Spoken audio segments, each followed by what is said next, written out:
저에게 은사가 하나 있는 것 같습니다. 이게 뭐냐면 제가 사람을 졸리게 하는 은사가 하나 있는 것 같습니다. 제가 설교를 하면 거의 졸아요. 아니다 다를까 저도 제 설교를 다시 이렇게 듣고 있으면 저도 모르게 잠이 들었더라고요. 그런 의미에서 참 그 졸리는 설교인데도 들으러 오시는 여러분에게 참 은혜가 하나님의 은혜가 있기 때문에 가능한 것 같습니다. 참 은혜라는 거는요, 믿는 자에게 있어서 삶의 원천인 것 같습니다. 하나님만 바라보니까, 하나님의 은혜만 바라보니까 예배 드리고 또 함께 신앙생활 하는 것 같습니다. 그런데요, 은혜가 밑거름, 그러니까 원천이 되지 않으면요, 변질되거나 흔들리는 것 같습니다. 특히 은혜가 없는 사역은요, 자기의 의가 드러나기 십상입니다. 하나님의 은혜가 없이 사역을 하면 내가 어떤 일들을 이루었고 성취했고 또 이러한 목표가 달성되었다는 거에 관심을 갖게 되죠. 그래서 뭐 겉으로 보기에 뭐 험난한 사역 같고 뭐 목숨이 왔다 갔다 하는 사역 같더라도 거기 하나님의 은혜가 없고 하나님의 은혜를 의지하는 사역이 아니면 거기에는 분명히 자신의 의가 드러나고 자기의 어떤 성공의 욕구가 드러나기 마련입니다. 그래서 남들에게 인정받고 남들에게 관심 받는 거에만 관심을 갖게 되죠. 그래서 그런 사역들은 사람들의 관심이 없어지거나 또 자기가 생각했던 만큼의 성과가 없으면 흐지부지해지는 게 해게 되는 것을 많이 보아왔습니다. 그런데 은혜가 에너지가 되고 하나님의 은혜를 의지하는 사역은요, 은혜의 힘으로 그 일을 합니다. 은혜로 저 험한 산을 넘어가려고 노력하고 고난을 이겨 나가려고 합니다. 그렇기 때문에 어떤 사역의 결과나 어떤 성공의 목표가 아니라 은혜가 있는 사람은 주님의 뜻이 가장 중요합니다. 남들 보기에 아무렇지도 않은 헛것이다라고 왜 저렇게 하냐라고 하지만 주님의 뜻이 그것이라고 믿어지면 그냥 가는 거예요. 이게 은혜가 있는 은혜가 있는 삶과 은혜가 없는 삶의 차이가 되는 것이죠. 은혜가 있으면 하나님만 바라보게 되고 은혜가 있으면 결과가 중요한 것이 아니라 하나님의 뜻이 중요하다는 말이지요. 은혜가 있어야 우리 개인의 믿음이 살아나고요. 은혜가 있어야 교회 공동체가 튼튼해지고 건강해지고요. 은혜가 있어야 한 가정이 행복한 가정으로 이끌어 나갈 수 있습니다. 여러분 어떻게 은혜 가운데 살고 있습니까? 은혜로 살아가고 있습니까? 예.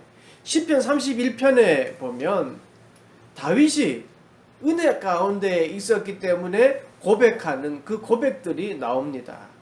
오늘 그 은혜 가운데 있는 다윗의 고백을 한번 살펴보려고 합니다. 14절 보실까요? 여호와여, 그러하여도 나는 주께 의지하고 말하기를 주는 내 하나님이라 하였나이다. 다윗의 첫 번째 은혜의 고백은요, 주는 내 하나님이시다 입니다. 다윗은 내 하나님이다 라고 고백하고 있습니다. 이 나 자신을 칭하는 것이 중요합니다. 그렇죠. 은혜는요, 내가 받는 겁니다. 은혜 있는 곳, 은혜가 내리는 곳, 이 정해져 있는 게 아니지요. 내가 받는 겁니다. 은혜 받는 많은 사람들이 있는 곳, 은혜를 베풀어주는 사람을 만나러 가는 그게 아니죠. 은혜는 하나님이 주시는 것이고, 그 은혜는 내가 받는 겁니다. 옛날 예화 중에 그런 이야기가 있습니다. 이제 며느리가 새로 들어왔는데 며느리가 시어머니에게 몇 년을 졸랐대요. 어머님 교회 가셔야 됩니다. 교회 가셔야 됩니다. 몇 년을 졸라가지고 아니 그 정성이 기특해서 며느리 정성이 기특해서 이제 시어머니가 교회를 나갔답니다. 그래서 한 1년 2년 다니니까 이번에 또 며느리가 어머님 이제는 세례를 받으셔야 됩니다. 세례 받으셔야죠. 이 날마다 매주 쫄라서 그래 뭐 네가 그렇게 소원이라 내가 한번 받아주지 라고 했답니다. 근데 여러분 잘 아시겠지만 세례 받으려면 세례 문답을 하잖아요. 그 세례 문답할 때 며느리가 이제 걱정이 돼서 시어머니를 앉혀놓고 이제 예행 연습을 했어요. 어머님, 목사님이 분명히 예수님이 누구를 위해 십자가에서 돌아가셨습니까? 라고 묻으면 내 죄 때문이라고, 내 죄 때문에 돌아가셨습니다. 라고 꼭 말해야 됩니다. 라고 이야기했습니다. 그랬더니 또 그게 또 미심치 않아서 어머님 꼭 손을 이렇게 모으고 내 죄 때문이라고 내 죄 때문이라고 이렇게 말씀하셔야 돼요 했더니 시어머니가 귀찮다는 듯이 그래 알았어 걱정하지 마 내가 꼭 그렇게 이야기할게 라고 했습니다. 드디어 이제 문답 시간이 되었습니다. 아니냐 다를까 목사님이 시어머니에게 물었습니다. 어르신 예수님이 누구 때문에 십자가에 돌아가셨습니까? 라고 물었습니다. 그랬더니 이 시어머니가 예행 연습했다는 문제가 나왔으니까 씩 웃으면서 이렇게 이야기했습니다. 우리 며느리 죄 때문에 돌아가셨습니다. 라고 이야기했다고 합니다. 웃으라고 한 이야기인데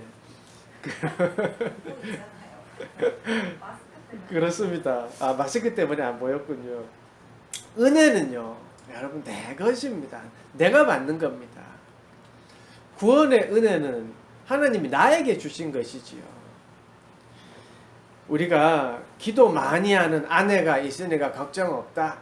교회 열심히 봉사하는 남편이 있으니까 걱정 없다. 아닙니다.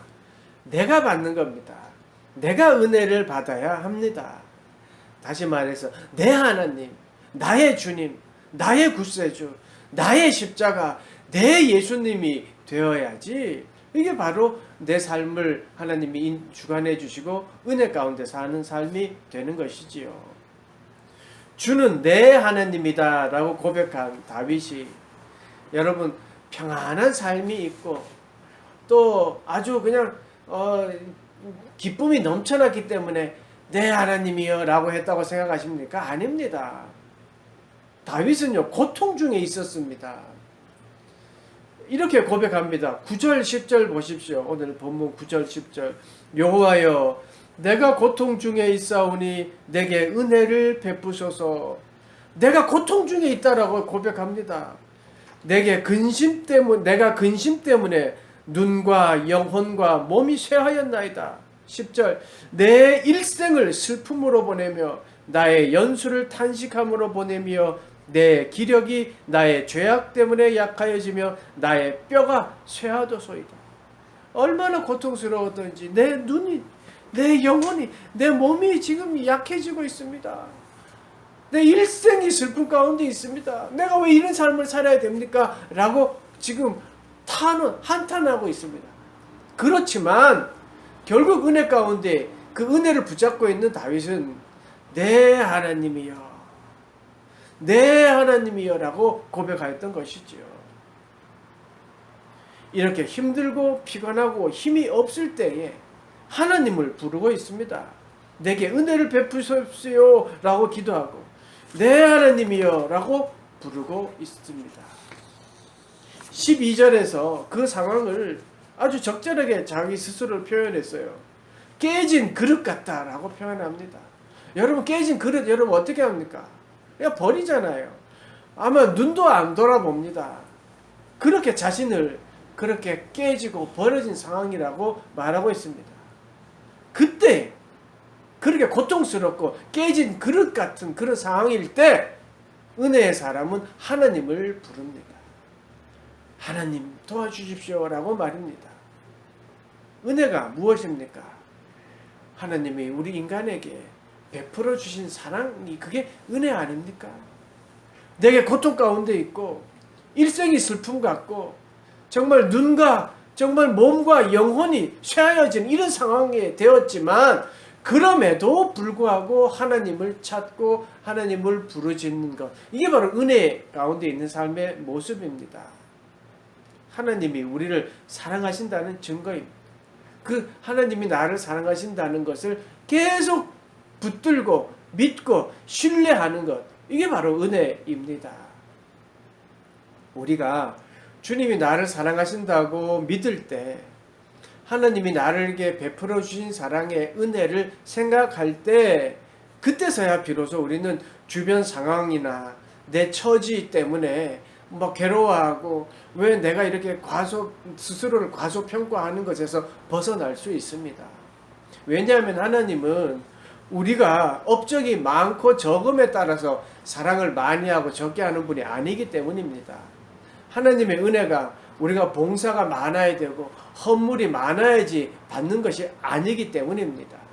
단지 베풀어 주신 그 하나님의 사랑을 신뢰하는 것, 그 신뢰함, 그걸 믿음이라고 하잖아요. 그 신뢰함 그 하나만으로 우리에게 은혜를 베풀어 주십니다.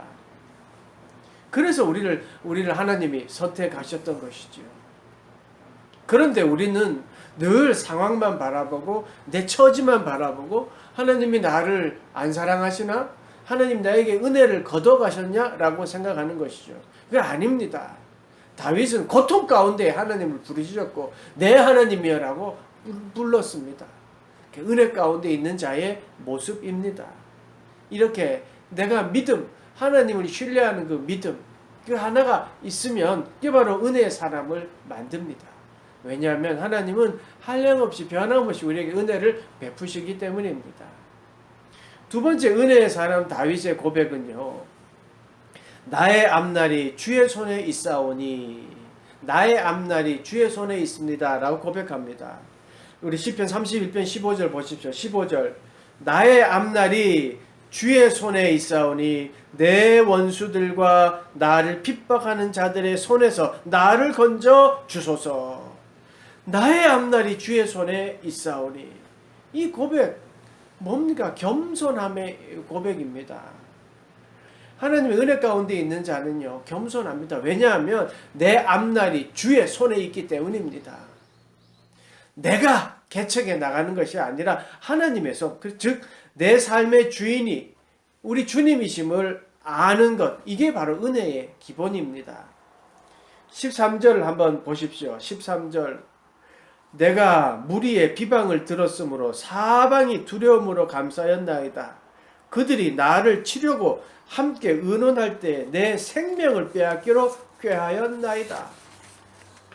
비방하는 자들이 자기의 생명을 위협하려고 합니다. 두려움에 가득 차 있습니다. 죽이려고 지금 작당을 하고 있는 상황임에도 불구하고 주님만을 의지하겠습니다라고 고백하는 다윗의 고백입니다. 삶을 여러분 스스로 개척하고 이끌어가는 것 물론 중요합니다. 그런데 더 중요한 것은 하나님의 도움이 있다는 사실을 아는 겁니다.